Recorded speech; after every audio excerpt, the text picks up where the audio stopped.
Welcome back, guys. This is episode 3 of the Meta Playbook. In episode 3, we will be covering the rifles and shotguns. A few disclaimers. The spreadsheet, Breacher's VR Datasheet, linked to the description. This is tested by me, Lightmare, and King of Diamonds. It is and will always be subject to human error, so don't take everything in the spreadsheet as fact. Also, when referring to damage from shotgun, it is per pellet, not per full shot, just because of the variance of the pellets of a shotgun. Also, this is for competitive season 3, when Maul is released. So, if you're too far in the future, I'll let you know if you are in the comments. If you're too far in the future, just take all of this with a grain of salt. Alright. First up, we have Cadillo. $2,000, it's not bad. It has 12 bullets, so not the greatest, but it is semi-automatic, so you're not going to go through those bullets too quickly. It has pretty good damage through wall at 75%, but at long range, this thing is a beast. It has a really long damage drop-off. In game stats, it says over 50 meters. And within that range, it's going to do 128 damage to the head. That's well enough to kill someone. So, if you can hit headshots, this is a good gun, but don't expect to win many 1vx situations if you're double swung. The attachments for Cadillo are suppressor, foregrip, laser, and extended mag. It can have all of them, but in reality, you don't really need that extended mag. It's personal preference, but entirely up to you. As said in the last video, but if you need a refresher, suppressor seemed to reduce horizontal recoil and increase vertical recoil. Foregrip seemed to reduce overall recoil. Laser had mixed effects, so we're chalking it up to human error, and extended mag did not affect the recoil of individual bullets. The Auril is up next, and $2,000 again. Both Cadillo and Auril have been lowered to $2,000 because of the new rebalancing in Season 3. And I think it's a good thing. The Auril, it has 30 bullets, and it's actually a pretty good gun now. It does a pretty good amount of damage. 80 damage to the head.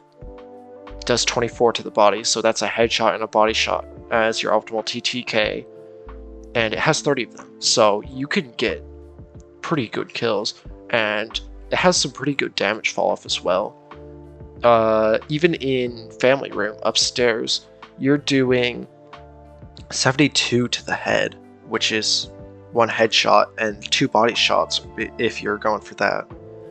Auril can also have all the attachments.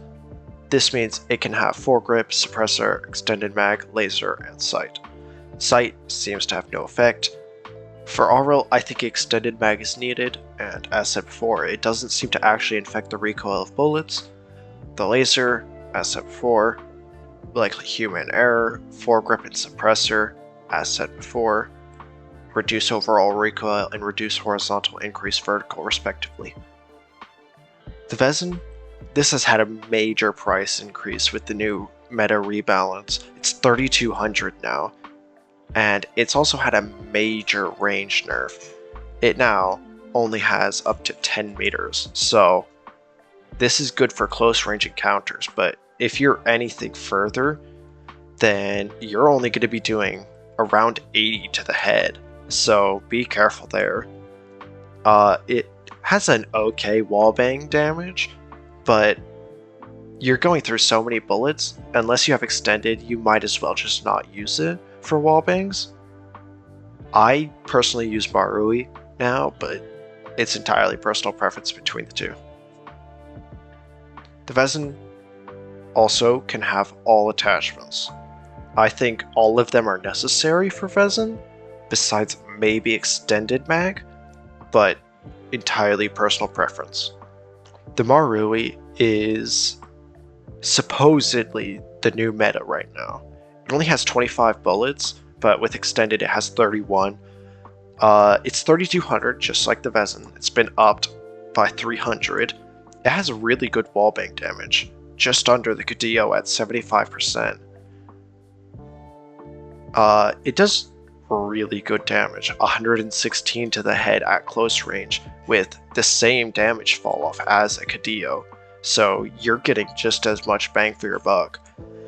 I think this is the better gun now over the Vezin, just because of the range, especially since the newer maps, Dam, Maul, and the rework of Arctic are all longer range now, but that could just be me.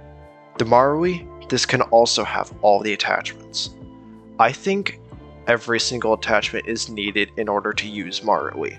Marui is sort of a wallbang gun, so I think you need that extended mag in case you get swung from another angle when you run low on bullets, but that could just be me. Alright, now onto shotguns, first of which is the Cannut. The Cannut shoots 7 pellets per shot, and it's $2,100. Its mag size is 5, but it is semi-automatic, so you will get quite a bit from it. You just have to make sure you jiggle peek it correctly. We have no information on wallbanging just because it's not going to be used for wallbanging very much. I personally have never seen anyone wallbang with it besides in control point. It's just not worth it too. Each pellet does a really good amount of damage, close range at least. 35 to the head at a storage range. However, if you go to the end of Skyscraper hallway, you're only going to be doing around 20. The Cannut, it can have a sight and a laser. I don't think you need either, but it's entirely personal preference. Urakan, I think this is the inferior of the two shotguns. It does have 13 pellets per shot, but it's also $100 more expensive, and it has a lot worse spread. The 7 bullets do help, but I think the 20 damage reduction is just not worth it. Urakan can also only have sight and laser, but as said before, I don't think you need either. This is going to be the end of episode 3 of the Meta Playbook. Today we covered shotguns and rifles. Remember, links are going to be in the description for the spreadsheet and other sources. Just remember that the spreadsheet can always be affected by human error, and don't expect any of it to be perfect. That's going to be it for now. Hope you enjoyed, hope you learned something, and please keep an eye out for episode 4, hopefully coming next Monday. Farewell.